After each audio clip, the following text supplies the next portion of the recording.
Hello, dear students. Today we shall learn about the causes and impact of the advent of Arabs in India. As you know that Muhammad bin Qasim was the first Muslim who came to India in 712 AD by the way of Sindh. So the question arises, the Arabs came to India. Who was the first? Muhammad bin Qasim. Now, why he came to India? What was the cause? And what was the impact of his advent? So, if we go through the pages of history, then we know that nothing happens without any cause. Nothing happens without any reason. So was the case with the advent of the Arabs in India. The Arabs came in India and they lived in India for many centuries. First one, foremost reason was lack of unity. As you know that it is a fact that we fought among ourselves due to silly reasons, due to jealousy nature, due to our selfish nature. So the people of Sindh did not present a united front to the invaders. When Muhammad bin Qasim came, then individually he faced the Sindh people and he defeated one by one. But if he had defeated all, then it was very troublesome task for him. There were Buddhists and Jainas in Sindh, and this had grievances against Dahir, so the Hindu ruler. So they joined the hands with the invaders against Dahir. Dahir was the king of Sindh at that time. So not all the people of Sindh had given him support. The Sindh people were divided. That was the case, that the Arabs defeated Dahir, and slowly from Sindh side they entered and they kept on moving and defeating one by one, and finally they became the victorious and they enjoyed even the reign. Second reason for this Arabian invasion was folly of Dahir. That was the main case, the folly of Dahir. Even when he found that the danger from the Arabs was real and the Arabs were very near to him, he did not make preparations in advance to fight against them.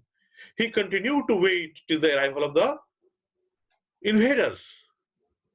If he had taken precautions before the invasion, then at least he could have saved himself and he would have saved his empire of Sindh, and finally the Arabs could be defeated. So now let us have some other. Now next legend was, as we know that Sindh was a very poor state and consequently its rulers could not afford to maintain a big standing army. So the big standing army was the main reason. If the standing army, permanent army would have been there, then they might have saved the people of Sindh and they might have given the retaliation to Muhammad bin Qasim, but it could not have happened. And finally, the Arabs made a great advancement in India and they defeated the rulers in a very prompt manner. Next reason for the Arabian invasion, even Arabian invasion became fruitful because of better equipped army of the Arabs. The Arabs had very good equipped army, and even their horses were of very high quality.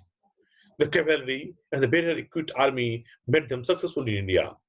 As you know that in medieval period or in ancient period, cavalry was used, horses were used for fighting purpose, and whoever the king had very good cavalry can defeat their enemies easily. So that was the case.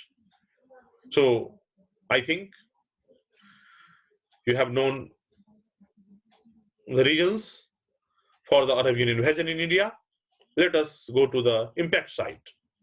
So now the main topic is impact of the advent of the Arabs in India. What were the main facts? Main point was cultural impact. The first and foremost impact, what was led by the Arabian people were the cultural impact. The Arabs invaded India and brought Islam in India. They built mosques, and the people of India were also converted to Islam. They also destroyed the temples, levied jizya on non-Muslims. So we think we can say that the cultural synthesis was started after the advent of Arabs. Now, next impact was in the side of political impact from the view of. So we can say that the Arabs invaded only Sindh and they could advance any more further. So this their advancement might have been temporary only, but according to R.C. Majumdar, when we remember their wonderful military success in other parts of the world, the comparative insignificant results, the Arabs' achievement in India certainly stand out in margin contrasts.